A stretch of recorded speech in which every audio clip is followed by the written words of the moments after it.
Given microdosing is already known to have benefits such as reducing anxiety and stress and enhancing creativity, why might one want to introduce reverence and ritual? Well, this was the very question that Sara J. Sanderson asked me on today's episode. And in answer to that question, we dive deep into all kinds of things about the relationship we can create with a teacher plant, why we might do so, and the much deeper hidden benefits when we do create that conscious relationship with reverence and ritual. If you are anywhere on the path of working with teacher plants in any way, I suspect you're going to find this a very interesting episode. Let's dive in. Hello, Sara. A huge warm welcome back to the show.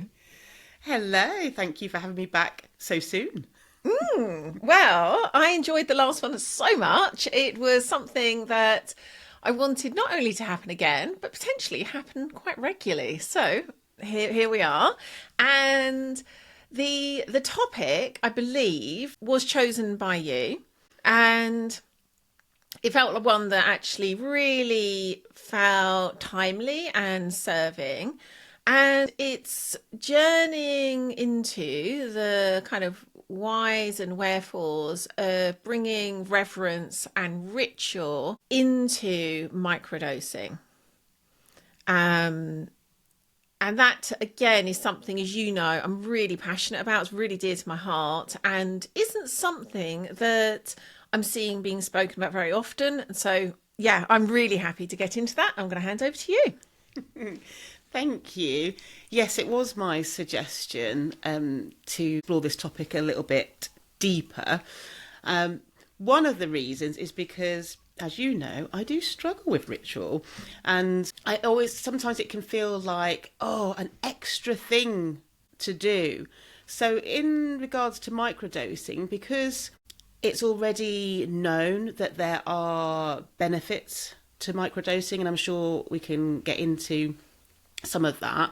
So we already know from the research that's out there that there are benefits to microdosing. So I suppose I'm just wanting to know what, in addition, or why do we need this focus on ritual? You know, what is that bringing to microdosing? Basically. Yeah. To answer the title of this show in one answer, job done.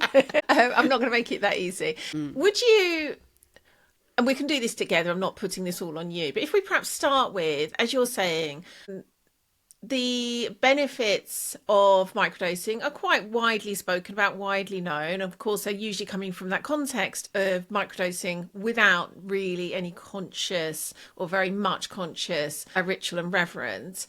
Would you name some of the things you've heard people talk about when they're talking about the benefits of microdosing? Because I think if we've got a bit of a comparison, it gives us somewhere to jump off from. Yeah, sure. So there's been lots of talk about how it's really beneficial for people's mental health. And, you know, that's one of the big drivers of bringing it more mainstream and, you know, and into the sort of medical field because of the benefits with reducing like anxiety and stress and things like that. So it has a calming effect. And there's also, we also know, you know, well, personally, I know of a lot of musicians that take it because, again, it sort of opens the mind to creativity. So there's that aspect as well. So there's an aspect of health benefits, and then there's the aspect of what it can give you in regards to, opening up to creativity and just new ways of thinking and seeing an insight, seeing more than what you already know. So those are some of the benefits that I'm aware of. Yes, really, really well summarised. And I wouldn't necessarily say that that's not so. There's been studies to show that people genuinely do get those benefits. Of course, these things aren't binary. It's not that everyone has all of the benefits all of the time, and of course can be adverse effects too, as you well know and have experienced. The deeper question for me, and is something that I've been journeying with for many years, and then more consciously, more directly over the last few years, is so if microdosing provides those benefits, why does it? What's happening? What's the mechanism? And when we start to look at that, it starts to the whole relationship we have to the thing, in this instance, the thing being microdosing. And then if we're potentially talking, as you know, my main relationship in terms of a teacher plant is the mushroom. So if we're talking about relationship with the mushroom, it starts to change immediately when we start to ask those questions, like what's actually going on there? Why might it open me to be more creative? Why might it have this effect where I'm less anxious, less stressed? And for me, as soon as we start to turn our gaze in that direction, it allows us to relate to those things differently. And on my senses, in a way that is beginning to take us back into what I would consider a more natural relationship with them, certainly a more ancient relationship with them. And the reason I say that is even that term microdosing is a modern term. And it's like, oh, we've now discovered that we can now take, psychedelics in these small amounts and they have these benefits. And largely completely are unaware of or dismiss the fact that we modern Western humans did not invent this. We absolutely did not invent this. There are deep, deep, deep roots to all parts of this and the relationships within them that we are just scratching the surface of when we embark on this modern concept of microdosing. I thought I was just, take a capsule. It's got a list of ingredients, a list of benefits. You take it, and that's that. I know you didn't think that, Sara. You might have once. I know you don't now. And yet, we laugh, but I would say that's probably, maybe that's slightly oversimplified. But I would say, if there's a spectrum of relationship people have to microdosing, I'd say what you've just said is fairly close to what the general relationship is. Would you agree? Yes, I think, well, I know from other things that I take that if I know it's going to benefit me in a certain way, that I don't really think about why is it helping me.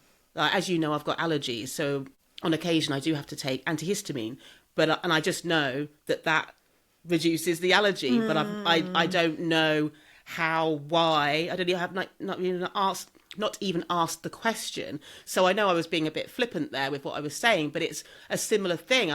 My goodness, I hadn't actually stopped to think, why does something work? Why does it have that effect? So it sounds so obvious, hearing you say it sounds so obvious, a question, but I don't think that many people actually take the time to ask it.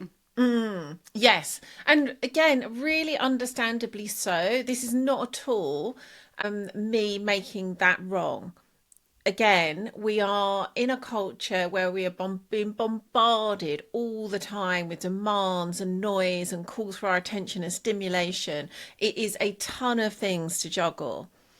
And I'm not going to blame anyone from thinking I can take this and it's going to give me some relief from dealing with all of this. To then add another demand of I now need to be asking myself the question why I'm taking all this. I'm not at all making any of that wrong. I'm just naming, like, that's what's at play here, that we are limiting what's possible by limiting our relationship to again, for me, it's not even really about microdosing. It's about the spirit we're working with. But that's where I'm coming from when I'm starting to have this conversation. It's like if we like all of this apart and look at what we're dealing with, we start to ask ourselves very different questions. Yes. Yeah. Yeah, I'm hearing you loud and clear, but it just made me chuckle thinking that is such an obvious question. And I feel that in many areas, asking why just seems to have been removed from the table. Yes, it really has. We could probably do a whole episode literally on that. Why have we stopped asking why? And maybe we'll make a note to do that, because there's a lot I could say about that, but I won't for the moment.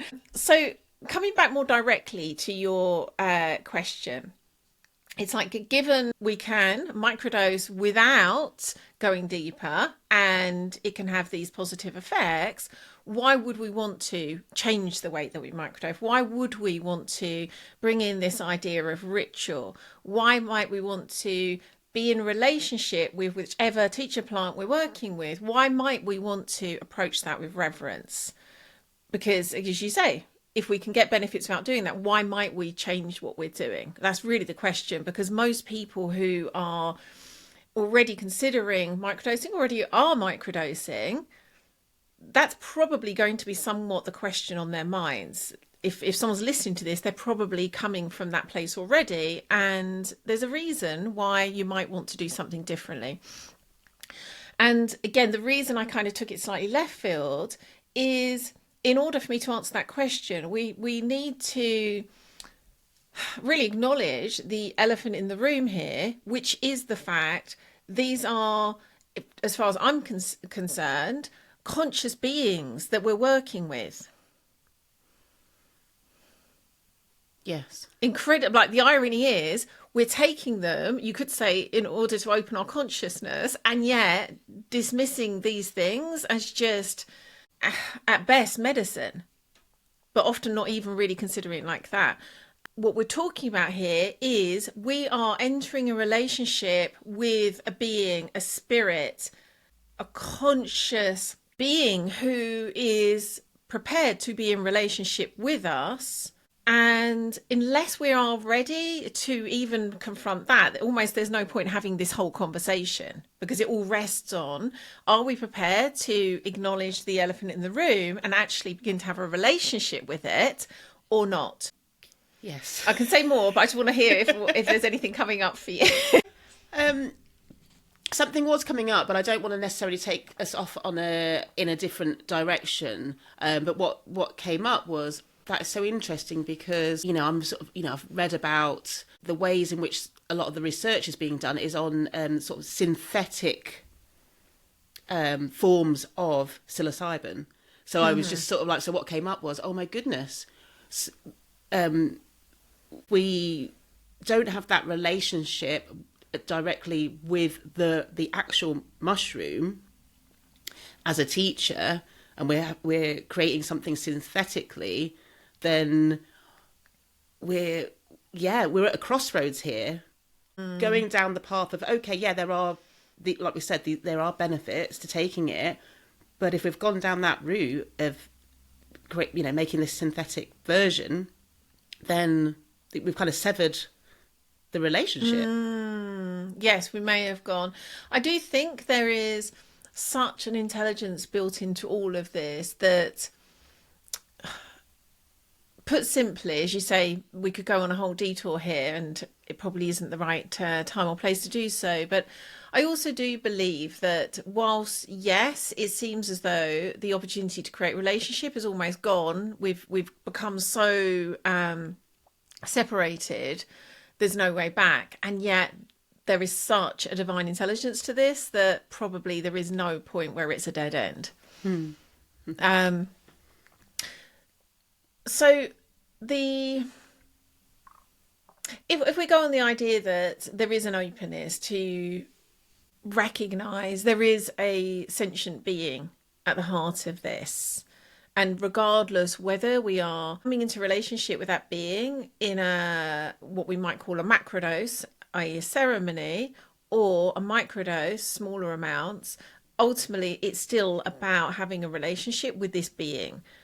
And if we are open to that, we can then start to go back to your very first question and answer what might be the reason, given we could have these benefits by just literally, chucking a capsule down our mouths every few days, what might be the reason to relate differently? And there's a kind of, I guess, simple answer to that, but there's also a kind of deep, potentially lifelong way of answering that. I'll attempt the first one, and then the second one will kind of like at least start to I guess journey into, but of course this is an individual relationship for everyone because it is a relationship. So at the simple level, if we see that this is like saying, what are the benefits of relationship anyway? Any kind of relationship. Like, what are the benefits of a relationship? Name some that occur to you. And it could be a relationship with a dog, your husband, a tree, a neighbour. What are some of the benefits that occur to you? Well, the first word that comes to me is belonging. So the benefits are feeling connected, not being alone. There's something about being in relationship that has this reciprocal kind of flow to it. So this sort of giving and receiving, whether that's conversation, affection. So it fundamentally feels part of who we are to be in relationship. I'm trying to think of what we're not in relationship to, whether consciously or or not.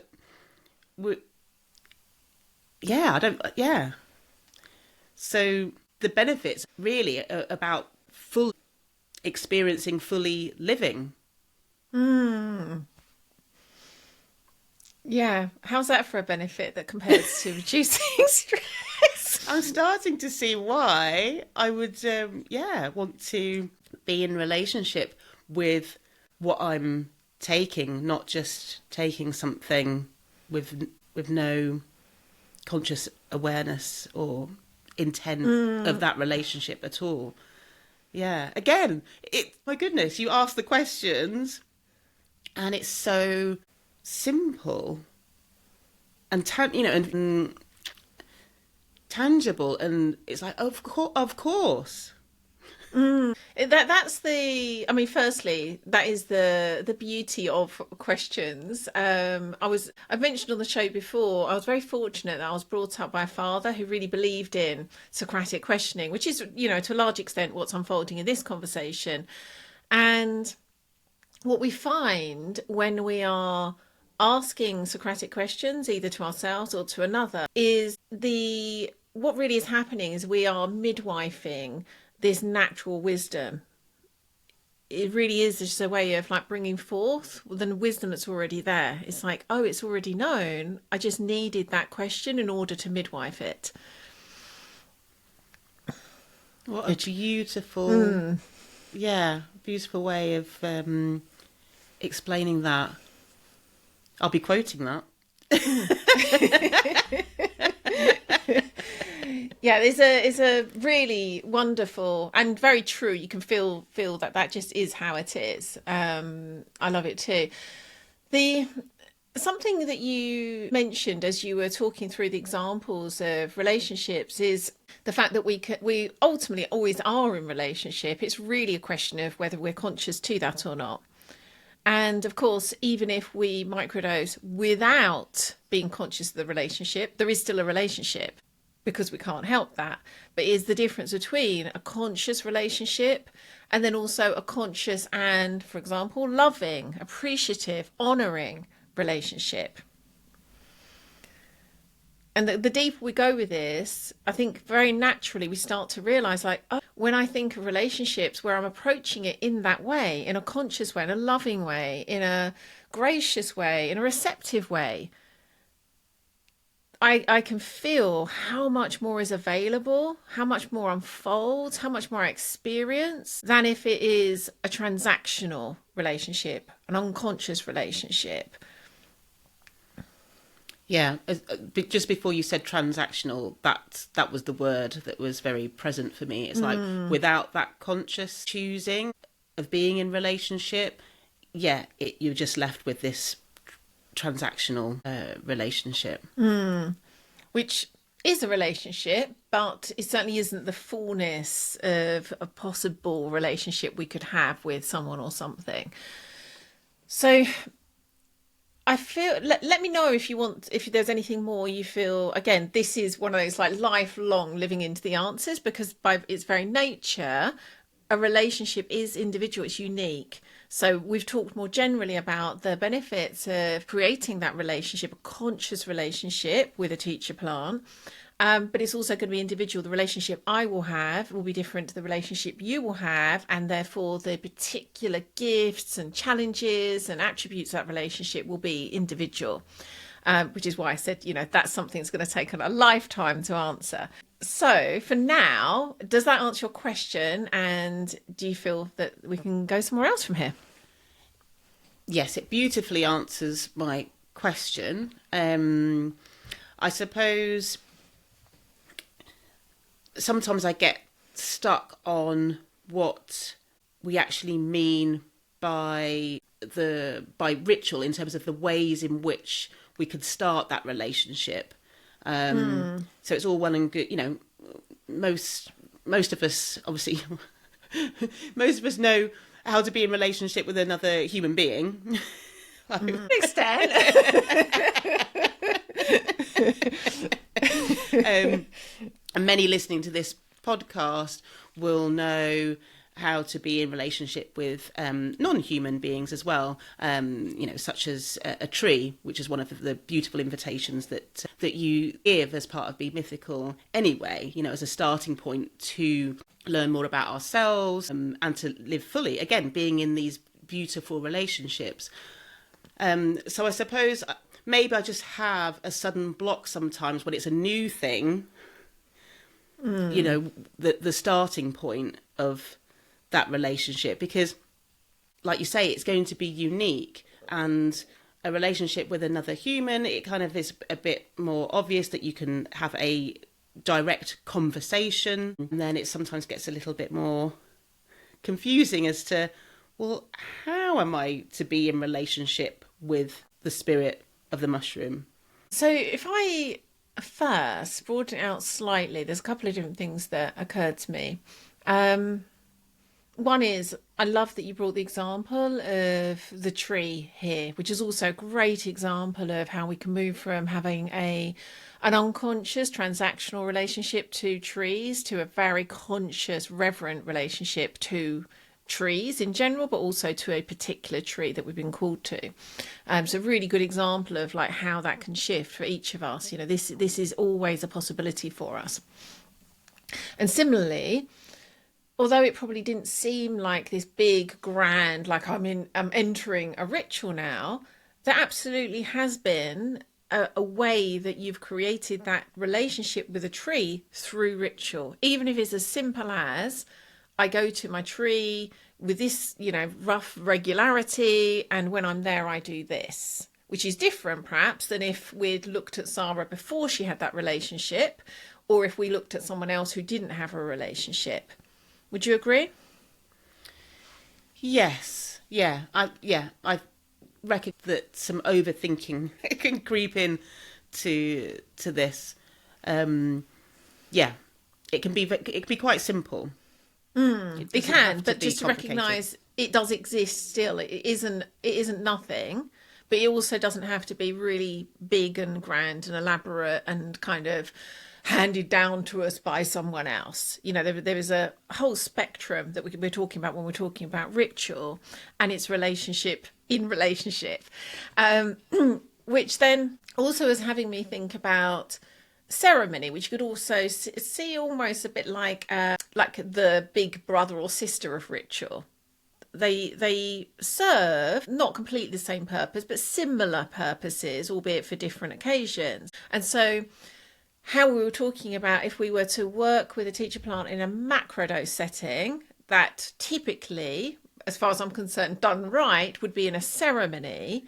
It provides the container. It provides the way of navigating that relationship in a way that we understand, because we've been in relationship with these teacher plants for eons, generations, generations. These ceremonies have been created because they are create, in using more modern parlance, the set and setting with which to consciously enter into that relationship.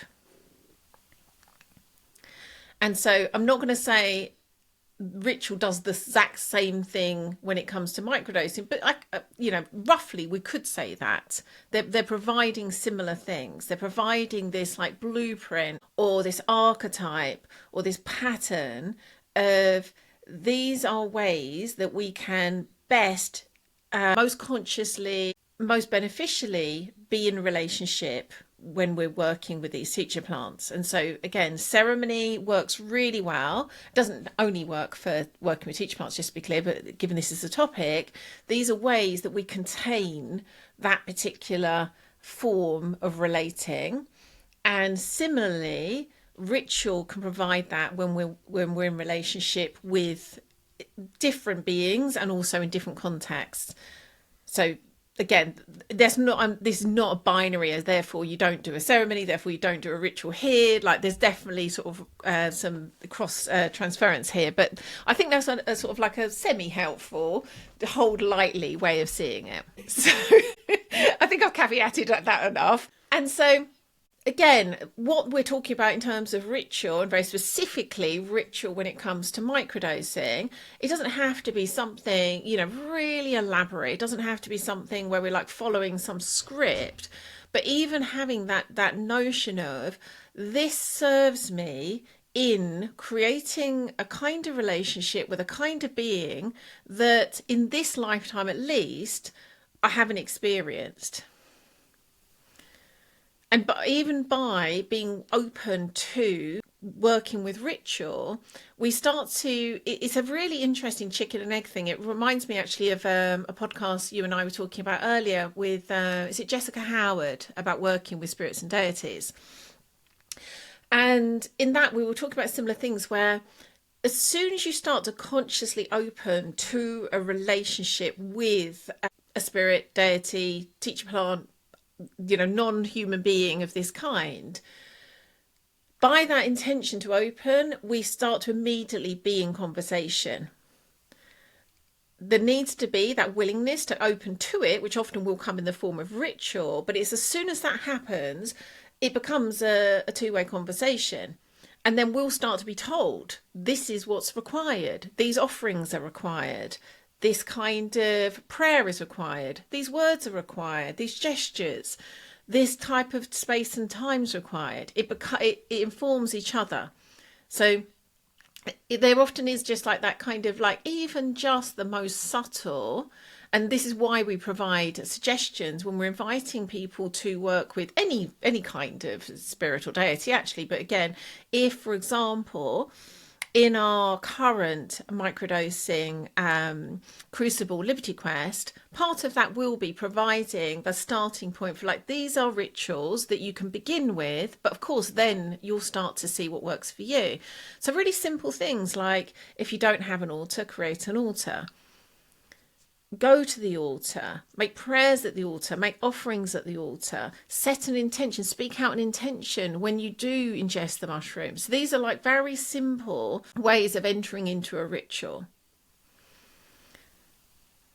They are like almost like they provide, given what we're talking about here, or as much you can say, for example, if you're working with the mushroom, you can see a mushroom, but you can't really see the spirit. It's a way of navigating that relationship. It's a way of kind of like bringing it into some way of it being tangible that we can actually be conscious of and work with. Yeah, no, I love that. And what's coming up for me is the word trust. And I feel that that's coming up because we're being in this relationship, and because it's not like a human relationship where you can hear the other person talking to you, there is an element of trusting that you're being shown what to do. So to just be open and aware of things that are coming to you, whether that's through your dreams or just you suddenly just have a sense of making an offering or a sense of a song to sing, or just, you know, it's trusting that and not thinking, oh, that's silly because I'm only thinking of that because of X, Y, and Z. I just feel that so often we can dismiss our own knowing and start to miss the relationship forming. Absolutely. Again, in a culture where we're so bereft of standing and valuing that which isn't rational, logical, known. Like this, everything we're talking about here is a kind of lost art, you could say, is a heritage, is a birthright that I absolutely think we can reclaim.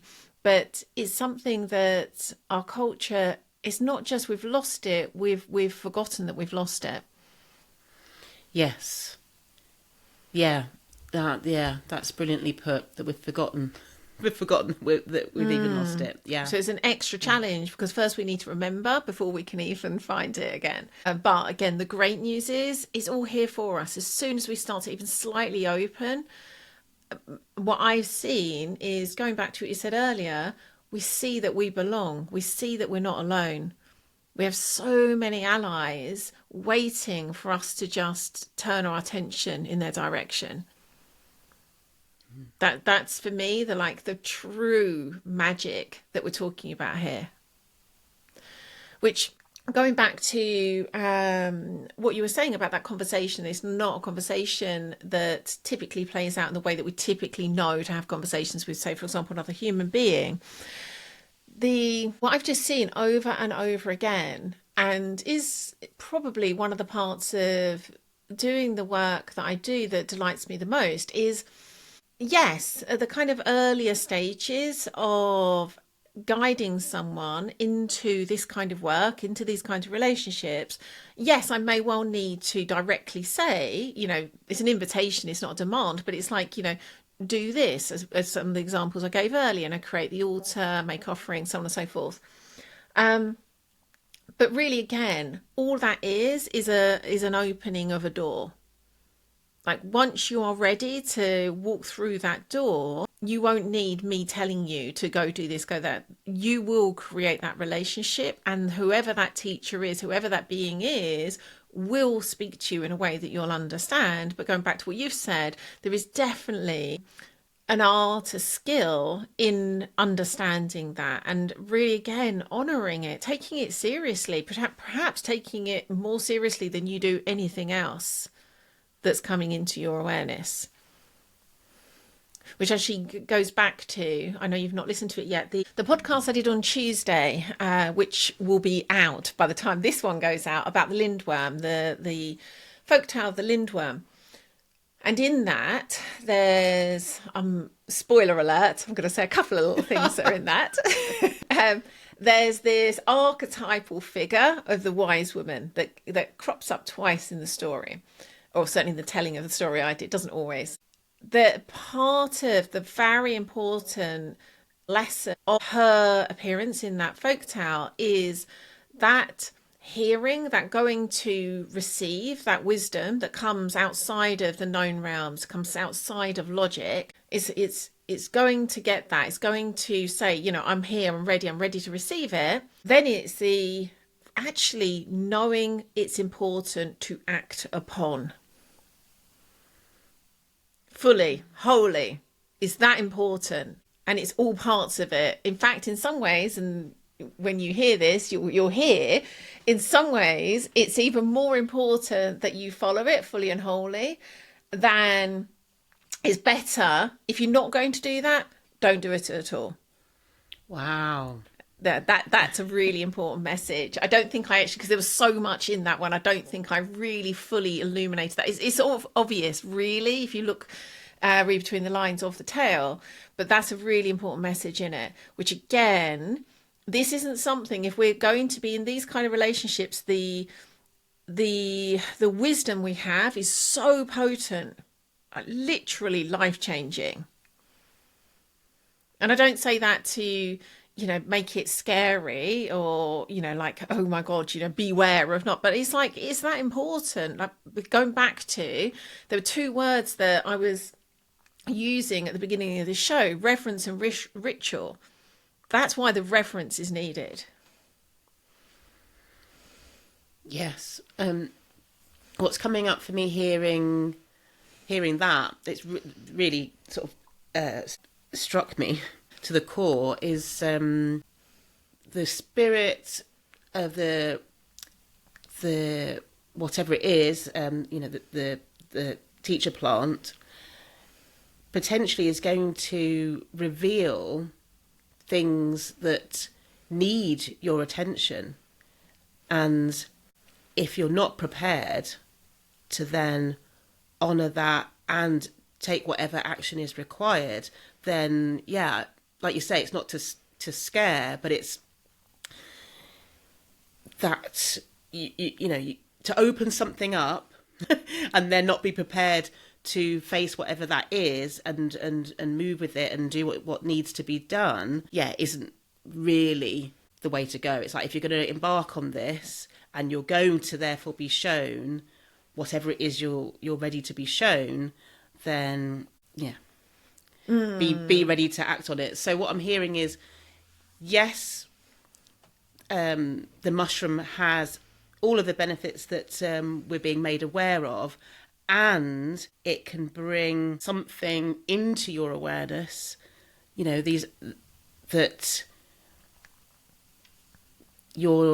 that's part of your soul path, really, part of you coming into your fullness, into union, however you want to describe it. So, as you say, it's the opportunity to fully live. Now, so it's making me realise that those other benefits are really, they're like side effects. You know what you see on tablets, what the side effects are. You're not taking it for the side effects. You're taking it for this other huge opportunity.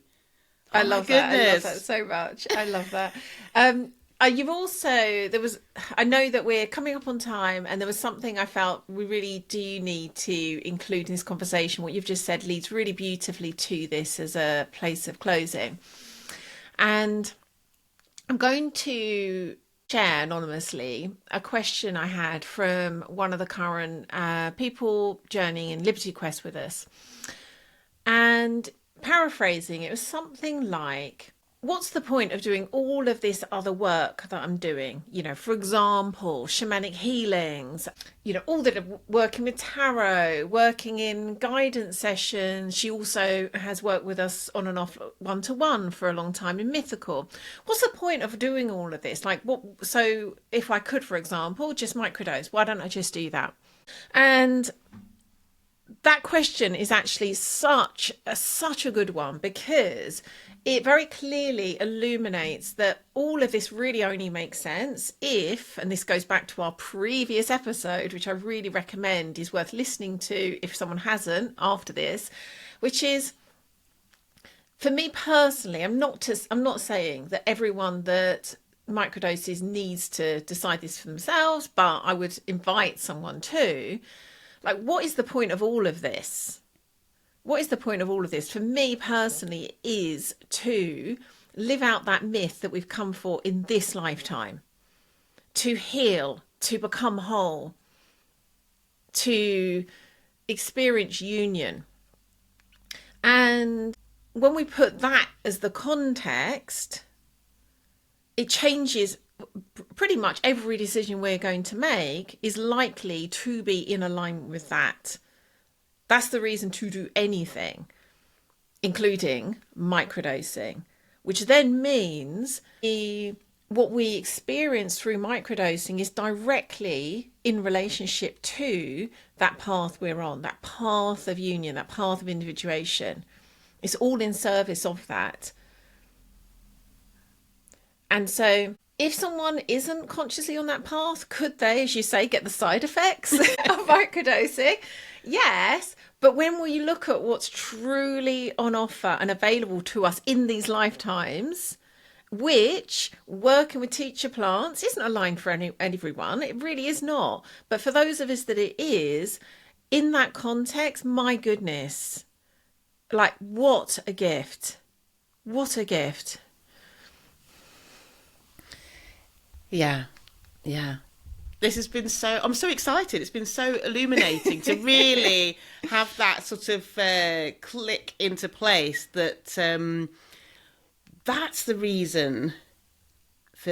If this episode was only for you to have that moment, it was so worth it. So I can see now why you said you might be a bit like devil's advocate, and I love it.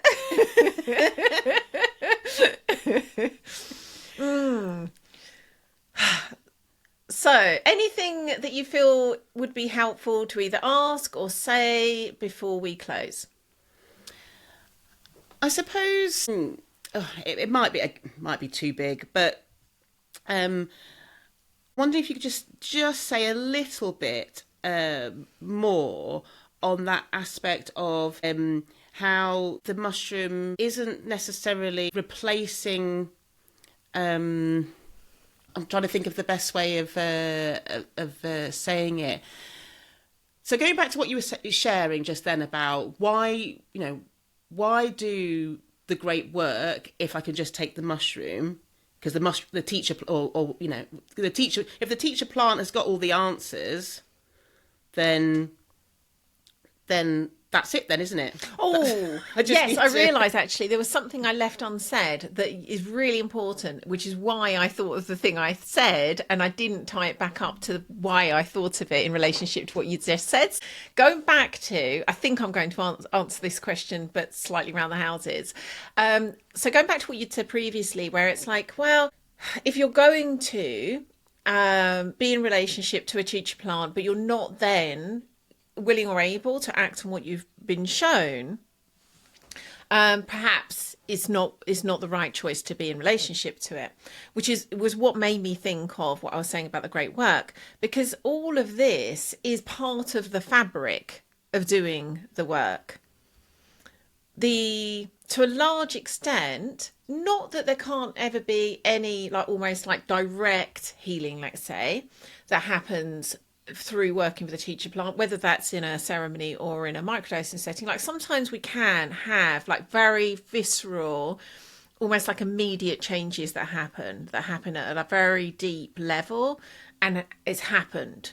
There isn't anything almost more for us to do, but I would say that's on the rarer side.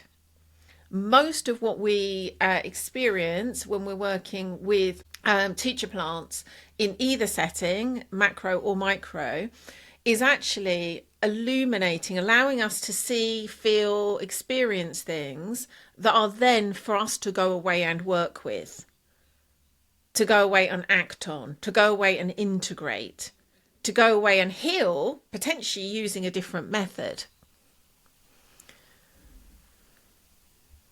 These are, again, going back to the more sort of ancient roots of these relationships.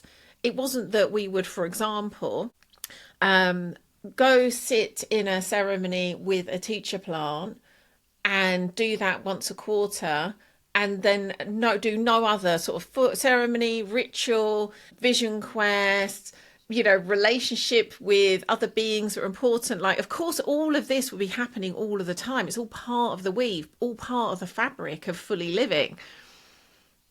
But again, particularly in this modern culture, we actually are bereft of so much of that. So there's even more reason, if we are going to work with these very, very potent, incredibly potent teachers. There is, I wrote an article about this recently, which we must include in the show notes.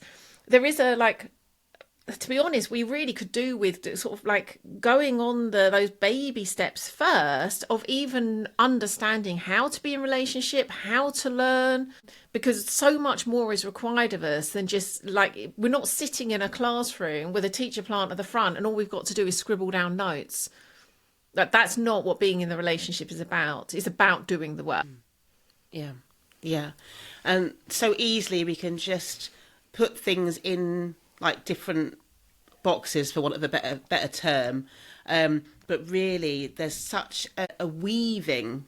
When I think about the ways of indigenous cultures, it's things are just all weaved together. The way that the food is collected, the way it's cooked, the way that the community bonds to each other. Just everything just seems to be almost like a this beautiful flow and dance, and we seem to, in this modern culture, have kind of isolated different things. Yeah, something's just come up that I think is such a great example of this, that it is almost too much for our modern minds to quite get our heads around, but is a good one for us to like be with and let it confuse us. In the Wirrakuta, the indigenous shamans that my British shamanic lineage is kind of like intertwined with, they work with is in that their language they call it the hickory. We would call it peyote. That's the teacher plant, but that the hickory is seen to share the same spirit with the corn, which is one of their primary food sources. So same spirit, corn that they eat as part of their staple diet, the hickory, which is their like absolute like teacher plant doesn't even do it justice, and the blue deer, which is seen as this, again, I can't even quite name what the deer represents, but, you know, at the very sort of basic level, it's the animal, the deer, which is also a food source, but is also a sacred animal. All three are the same spirit.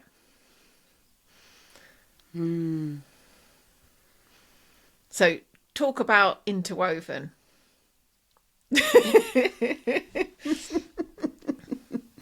Yeah, I love that. Something else has come up, but I'm not going to take us on it.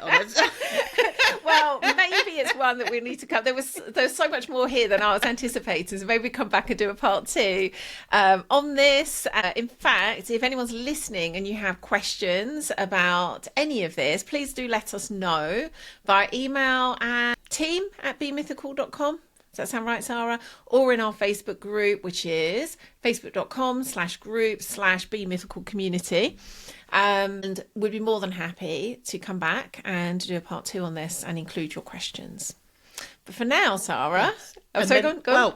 Well, just members of Unio, of course, please share your questions, because it'd be really good to have a conversation in there, which if listeners don't know, I'm sure you've said in the intro that Unio is the academy of all academies, magic school.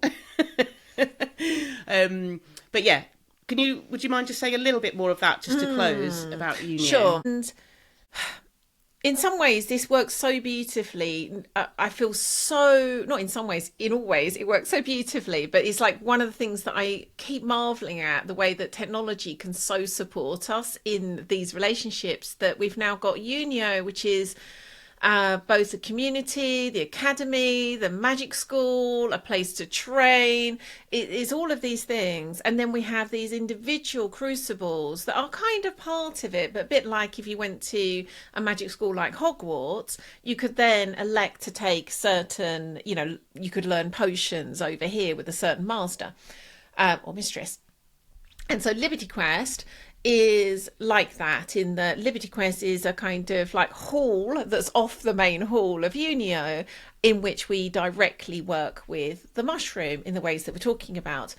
And they work really well together, because Liberty Quest is all the things we've just spoken about, whereas Unio provides that ongoing doing the work together in community.